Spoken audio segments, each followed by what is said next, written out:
Hey folks, how's it going? This is Mr. Murray with a little video on absolute value inequalities, okay? So in this video, I'm gonna give you a little introduction to absolute value inequalities, and I'm gonna talk about how are they solved and talk about some of the similarities that they have to absolute value equations, okay? So here we go. So I'm gonna actually hide these steps for a second, and I'm just gonna focus on this little intro, this little thought exercise here. All right, so notice here that I have the absolute value, and instead of it being equal to something like an equation, like we've seen in the past, this is now less than, greater than or equal to, greater than, and less than or equal to. So I thought I'd take a second to think about a couple things. First of all, if we look at this, let's try to think about what kind of numbers have an absolute value that is less than 6. Does 6? Well, 6 doesn't really, right? Because the absolute value of 6 is 6, and that's equal to 6, and both sides here are not allowed to be equal. So it's not 6, but what about 5? 5 has an absolute value of 5, and that's less than 6. And negative 5 does as well, right? Because the absolute value of negative 5 is 5, and that's less than 6. What about 7? Well, 7 doesn't have an absolute value of that's less than 6, because the absolute value of 7 is 7. But 4 does, right? Because the absolute value of 4 is 4. And negative 4 does as well, right? Because the absolute value of negative 4 is also 4. Okay? What about negative 3 and 3? Well, those do, right? And what about 2 and negative 2? Those do. And we could keep going just like this. What about negative 4.5 and 4.5, right? Those are both 4.5, and that's less than 6. So it looks like the numbers that make x, this inequality true for x are all of the numbers that are greater than negative 6, such as negative 5, negative 4, negative 3, but also less than 6, because once we go past 6, we go to 7, we go to 6.5. Those don't work anymore. Remember, we learned about this in linear inequalities in the equations unit. This is an and inequality. All right, what if we come over here to the second one? What numbers have an absolute value that is greater than or equal to 4? Okay, well, does 4? Sure, because 4 and negative 4 both have an absolute value that is equal to 4. Okay, so those have to work. What about 3? Well, 3 doesn't work because the absolute value of 3 is 3, and 3 is not more than or equal to 4. So notice how in this first inequality, the numbers between 6 and negative 6 worked, but it looks like here, 3 and negative 3, those don't work. So the numbers in between negative 4 and 4 don't work. But what about 5 and negative 5? Okay, what's their absolute value? Well, it's 5, right? And the absolute value of 5 and negative 5, which is 5, is more than or equal to 4. What about negative 6 and 6? What's their absolute value? It's 6. Is 6 more than or equal to 4? Of course. Okay, what about negative 10 and 10? Like if we kept going down the line, would that work? Sure, because the absolute value of negative 10 and 10 is both 10, and that's more than or equal to 4. So it looks like here, the numbers are all of the ones outside of negative 4 and 4. And so what we have is either, all these numbers are either less than or equal to negative 4 or greater than or equal to positive 4. This is an or inequality, right? So they either have to be numbers that are less than or equal to negative 4 or greater than or equal to positive 4, okay? So what about this? This one's a greater, so shouldn't this be an or? let's think about it.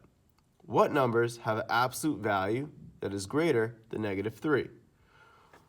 Well, one thing we know about absolute value is that it's always positive or 0 because it represents distance, the distance from 0. So let's say I choose 1. What's the absolute value of 1?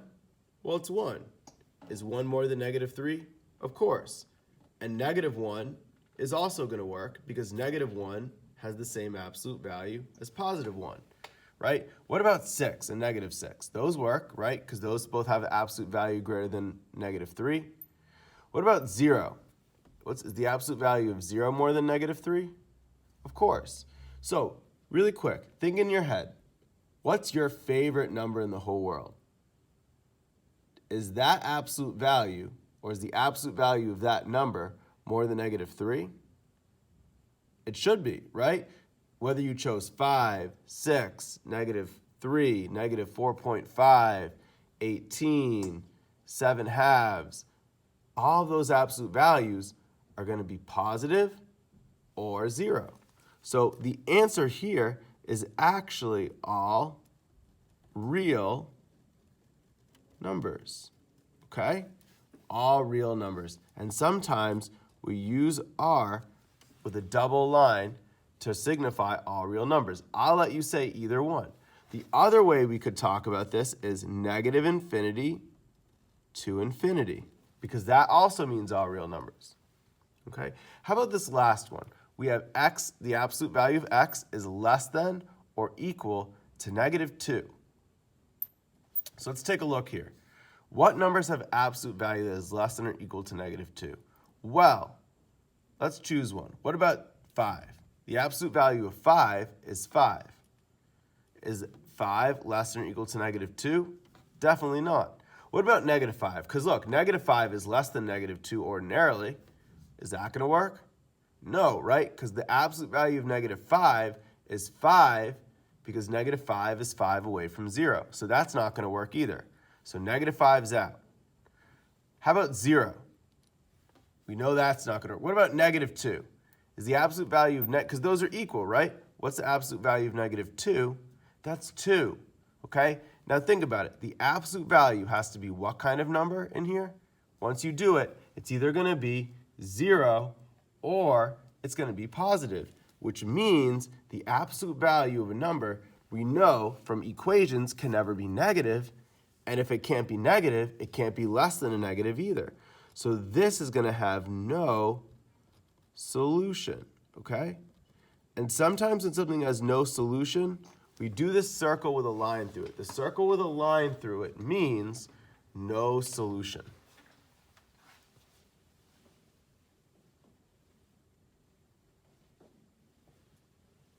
Okay, so I hope you've had some time to think about that, and if needed, rewind through and take a look.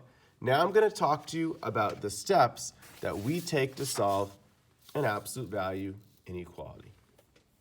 Okay, so the steps we take to solve. First, just like equations, we have to get to bars alone. We have to make the bars by themselves. That is extremely important. You can't do any of this until you get the bars alone.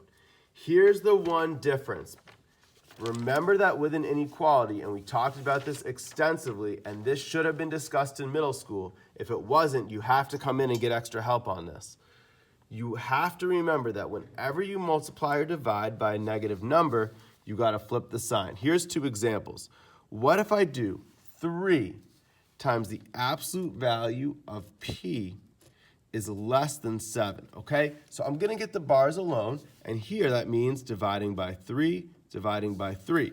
Now, this was divided by a positive number, okay? So nothing changes, but what if I had done this? -2 times the absolute value of x is less than or equal to 6.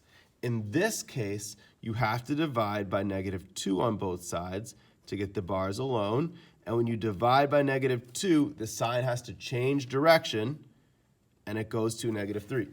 So the or equals doesn't change, but the direction has to change. And remember, the reason for that is because the negatives work different from the positives, right?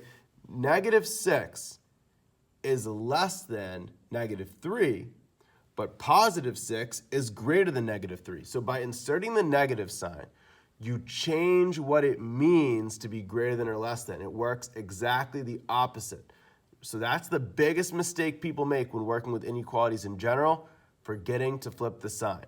Okay, but the idea is first we do whatever we need to do to get the bars alone. Here's another example. What if I had the absolute value of x minus, or how about +6, is less than, I don't know, 10. Okay, here I'm going to subtract 6 on both sides because that's what I need to get the bars by themselves, and I get absolute value of x is less than 4.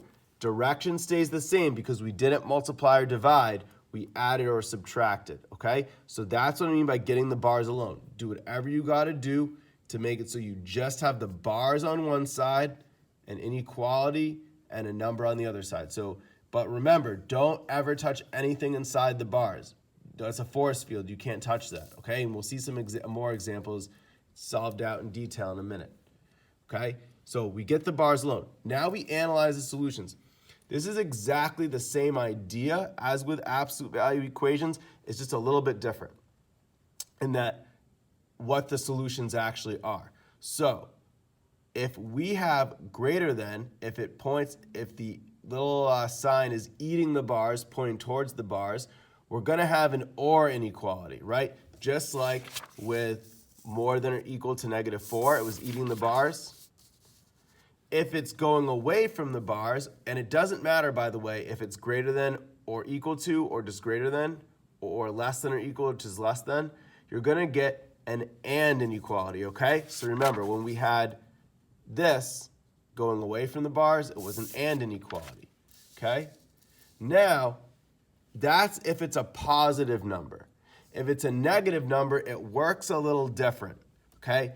If it's pointing towards the bars and it's negative, we know that every single real number is going to work, right? Just like we saw over here, if it's pointing towards the bars and away from a negative, right? We know that any possible number that's going to be in the bars, even if it's being minused by something, even if it's absolute value of x minus 10, whatever comes out of absolute value is always going to be positive or 0. So therefore, it's always going to be more than or equal to a negative number. Now, if the number is 0, that will complicate things, and we'll talk about that at a later point. Now, on the other hand, if the absolute value bars are pointing away from a negative, rather that it's the inequality is pointing away from the bars and towards a negative, we're going to have no solutions. And if we think about it, remember, that's because absolute value, what comes out is always positive or 0. It's never a negative number, and so therefore it can never be less than a negative number. Okay? So this is kind of different. Remember, with an inequality, if it was with an equation, if the equation is equal to a negative, no solutions. With an inequality, the negative situation depends. Less than a negative is no solutions. Greater than a negative is everything works, okay? So we really got to think about that. And one big thing that has to come out of this unit is you've gotta understand the difference between an absolute value equation and an inequality in terms of how do you solve it and what are the solution outcomes. One of the biggest things that happens where people get tripped up is not being able to understand the difference, and that's why this year I'm doing these videos. All right, if it's an and or an or inequality, you do need to find the specific solutions by splitting up and solving. So, and we'll talk about what the solutions look like. If there's no solutions, you don't really do anything at this point. If there's infinite solutions, you basically are done, you just shade at this point. And I'll talk about what the shading looks like, but you know everything's gonna work. If it's an and or an or, I wanna know the exact situation. So you're gonna split it up and solve, okay? I'm gonna give you an example. Let's say the absolute value of x plus 7 minus 1 is less than or equal to 8, okay? So the first thing I'd be doing is getting my bars alone. I'd be adding 1 on both sides, and I like to do a line through my inequality. The absolute value of x plus 7 is less than or equal to 9, okay? I know it's gonna be an and, got a positive number, it's eating the number, so I split it. Here's how you split it. So remember, with an equation, I'd have x plus 7 equals 9. X plus 7 is equal to negative 9. Here, I'm going to have x plus 7 is less than, or equal to 9. And I'm going to have x plus 7 is greater than or equal to negative 9, okay? So notice how one of them stays the same and in the other it flips. And that's because if you think about it, an absolute value, if I take a number and I take its absolute value, I take its opposite, I'm going to get the same exact number for the absolute value. 7 and negative 7, 3 and negative 3, 10 and negative 10, 3.14 and negative 3.14. Those are always going to have the same absolute value.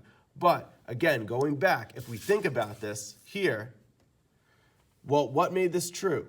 All the ones that were less than 6 and all the ones that were greater than negative 6. It doesn't look like it because of how we formatted the final answer, but look, greater than negative 6, less than 6. So this inequality stayed the same. This inequality flipped, right? Because now the inequality is pointing towards the x, right? So we had x less than 6, but then we had x greater than negative 6, right? So similar thing. And now we'd solve it just like any old inequality, right? So how would we solve this inequality? Well, we'd minus 7 on both sides. We get x is less than or equal to 2. Subtract 9, x is greater than or equal to negative 16. Rather, subtract 7 from the negative 9, and we'd get negative 16 less than or equal to x less than or equal to 2. Remember, if it's an and, you got to remember how it's going to be formatted, right? An and always looks like this. And again, we'll see some examples in a moment. So, assuming it's got an and or an or, you have to actually solve to get the specific and or. Finally, you're going to graph the solutions, and here's what they look like, okay? So, no solutions, nothing is shaded, because remember, you only shade the true stuff. If there's no solutions, nothing is true, you shade nothing. All real numbers, you shade everything, okay? Everything is shaded. And inequality, you only shade between them, or inequality, you only shade outside them. How do you know the dots? The dots only matter for the and the or, okay? No solutions, who cares? You're not shading anything. All real numbers, who cares? You're shading everything, okay? But remember, a filled in dot, remember the Sophia H rule. More ink to do the or equal, more ink to fill in the dot. More to do the or equal, so this is greater than or equal, less than, greater than or equal, okay? So you got to remember that connection there. But that connection we saw in piecewise, inequalities, there's a lot of overlap there, okay? So I would recommend, if you're stuck at this point, you're confused with the process, go back and look through it, go back and double check things, okay? And then what I'm going to do in a moment is I'm going to get you started with a couple of absolute value inequalities problems. I'm going to ask you to finish these up on your own, but I will give you the answers on the worksheet so you can double check your work. I'm asking you to be honest though, and if you're not getting any of these answers at all, look, if you come and show me the homework, everything's done, I'm going to assume you did the work because I'm going to ask you to show it if you want the credit. But if you cut corners here, the only person getting hurt is you. Okay? So again, if you needed to understand better, go back through and take a look at it. But I'm actually going to move on and I'm going to show you a few examples. I'm going to show you the first 5 inequalities. I'm going to ask you to solve the last 5 inequalities. What I'm going to do is this. I'm actually going to do the whole left hand, and I'm going to have you do the right hand because I think that there's some things that I want to tease out here so you'll understand what we're doing for the homework, okay? Remember, though, the answers will be on the back. All right, let's take a look. So, by the way, these are all going to be just ands or ors. There's no solution. I just want to practice just vanilla ands and ors. So, let's take a look. First step, are the bars alone? In this case, yes, there's nothing before the bars. There's nothing after the bars, okay? So the bars are alone. Now I take the bars off. Let's do this down here.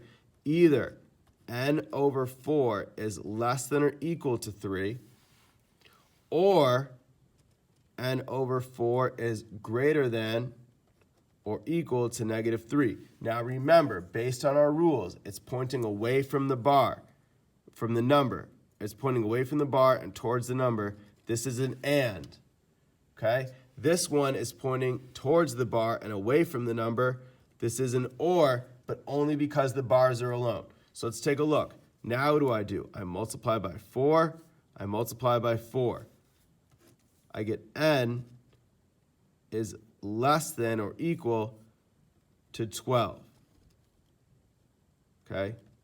Here, multiply by 4. Multiply by 4. N is greater than or equal to negative 12. Now, I said this and I made a video on equations. It's not going to always be the number and its opposite. Okay? It depends on what's going on in here. So never assume it's a number and its opposite. The only way to absolutely get this right, absolutely 100% of the time, is to take a very systematic approach like what I just did there. Alrighty. So now, here's how I graph it. It's a less than or equal. Closed dot goes on the 12. Closed dot goes on the negative 12, and we're going to shade right in between them.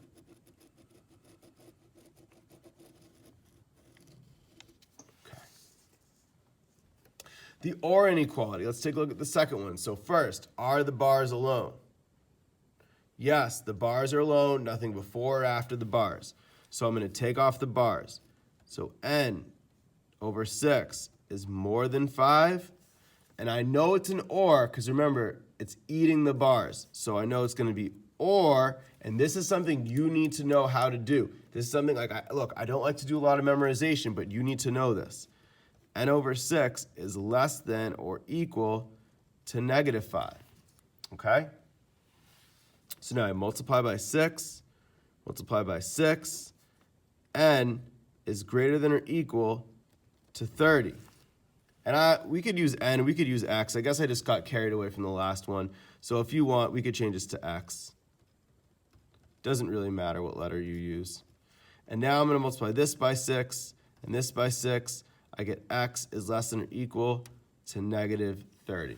Okay? So it's x is greater than or equal to 30, or x is less than or equal to negative 30. Okay? Because think about it. If x equals 30, you divide by 6, you get 5. But look, let's do a test point. What if x is 0? Always think about a test point. 0 over 6 is 0. The absolute value of 0 is not more than 5. So we can't be shading in between because I just showed you a number in between that doesn't work, right? You're either always shading between or outside. So a test point, choosing a number in between the dots might be another way to know if you're on the right track. Okay, 5. 5 is going to be another and because it's eating the number. So 5. Bars are alone. Let's see. Are the bars by themselves? Anything before or after? No. Remember, big mistake, do not divide by negative 8 right now because the bars, it's in the bars, we have not removed the bars. Now let's remove the bars. Negative 8n is less than 32. Negative 8n is greater than negative 32. Okay, remember, this is an and. Okay, so let's divide both sides by negative 8. So, n, now, this is dividing by a negative, so the inequality changes directions. Okay, here, dividing by a negative. The inequality changes directions. Okay, so let's put in our dots. We're going to do an open dot. Remember the Sophia H rule. Open dot. Now, here's what I mean by try test point. Let's say I'm like, dude, I've got no idea where to shade here. Plug in 0, okay? Is 0. What's negative 8 times 0? It's 0, right? What's the absolute value of 0? It's 0. Is 0 less than 32? Yes. What that means is 0 needs to be shaded. On the other hand, if I plug in 5, Negative 8 times 5 is negative 40. The absolute value of negative 40 is 40. That's not less than 32. Okay? So there's one way to know, two ways to know, I guess I should say. One is to have memorized that pointing towards eating a positive and eating the bars with a positive or. Otherwise, you've got to do a test point, okay? All right, 7, and I know we're getting a little bit lengthy on time, so I'll try my best to speed this up. Bars are alone, nothing before or after, so I'll remove them. Eating this, eating the number, it's an and. So 4v minus 9 less than or equal to 27. 4v minus 9 greater than or equal to negative 27. All right, first I add the 9, plus 9 plus 9. 4v is less than or equal to 36. Over here, I do the same thing. 4v is greater than or equal to negative 18. Divide, divide. V less than or equal to 9. Okay? Divide, divide. V greater than or equal to. Now, this is a fraction. So it goes into 4 times. 4, 8, 12, 16 and a half. Okay? And if we check on the other side, let's see how they write it. They write it as negative 9 over 2. Okay. So remember, it's an and. Smaller number first on an and. So I've got, look, V is greater than or equal to negative 4.5 or negative 4.5 and less than or equal to 9. Me, I don't really care. You want to do negative 4.5, you want to do negative 9 halves, you want to do negative 4.5, whatever you want. In this case, I'm down to be flexible on that because it's a terminating decimal. If it was like 0.33333, I probably would say don't do that, okay? So let's look at it. Negative 4.5. Put our dot right there, close dot. Remember the Sophia H rule. 9, close dot, and then shade between them.